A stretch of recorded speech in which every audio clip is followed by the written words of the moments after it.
All right, so in this video I found a video that's it's Nalbandian and Gasquet doing a little warm up here at Indian Wells. I wanted to dive into talking about rhythm and tempo in this video. So if you've ever wondered why it looks so easy and effortless for higher level players, 5-0 and above, pro players, to be able to maintain such depth and consistency as well as speed with so little effort. There's a lot of reasons, but in this video, we're just going to talk about rhythm and tempo. And before I roll the clip, just so everyone understands the difference between rhythm and tempo. So rhythm is the process of just being able to maintain a continuous motion without stopping. And tempo is essentially through that process, through your rhythm, okay, when are you speeding up and when are you slowing down? All right, so that's just that influx of speed variations throughout the rhythm, the process of the rhythm. So hopefully that makes a little bit of sense. And when I roll the clip here in a second, it should hopefully, you'll be able to see it, so it's easier explained. But to start with, as these guys are hitting, I would say generally speaking that they're using a slower tempo.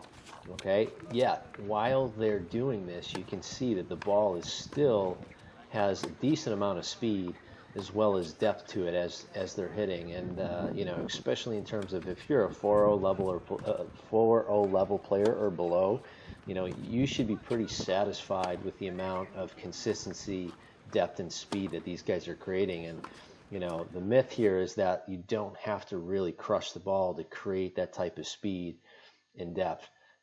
It's more about being efficient in what you're doing than really trying to force the speed. So I'm going to kick it back again here. Let's keep going. And the second thing I want to talk about is the rhythm.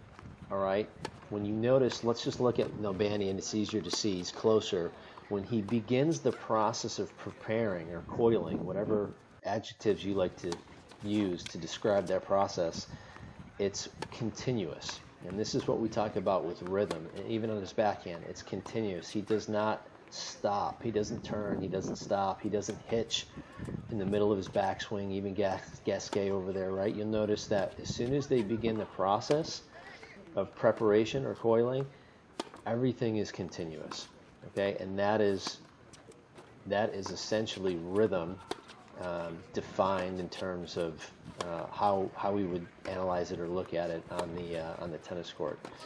Okay, the tempo, as we mentioned, is the influx or variations in speed through that process. So you can see it's already a minute into the video, and the tempo is slowly changing. All right, they're starting to get a little bit more warm. All right, and they are starting to create more speed. All right, and I want to especially point out when they're creating more speed, because that often gets convoluted. So through the process of their coiling, they're still relatively slow. If you watch, all right, they're really not taking the racket back very fast. It's just a relaxed, smooth, slow coil or rotation. Where the tempo changes is through the impact of the swing. So you can see even right there where Nalbandian is able to create quite a bit of racket head speed inches before and after through the contact. But prior to that and after to that, he's relatively slow and relaxed. The only time these guys are really creating the speed is right through the process of impact. And that's important because what it allows you to do is it allows you to maintain control.